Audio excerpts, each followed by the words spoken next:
Ano pa yung surprise mo dun sa room mo?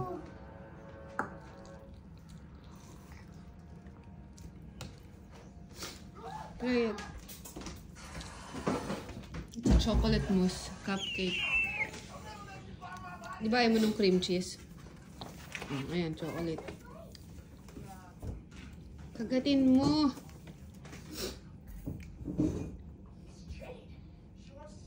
Kisses yan ah.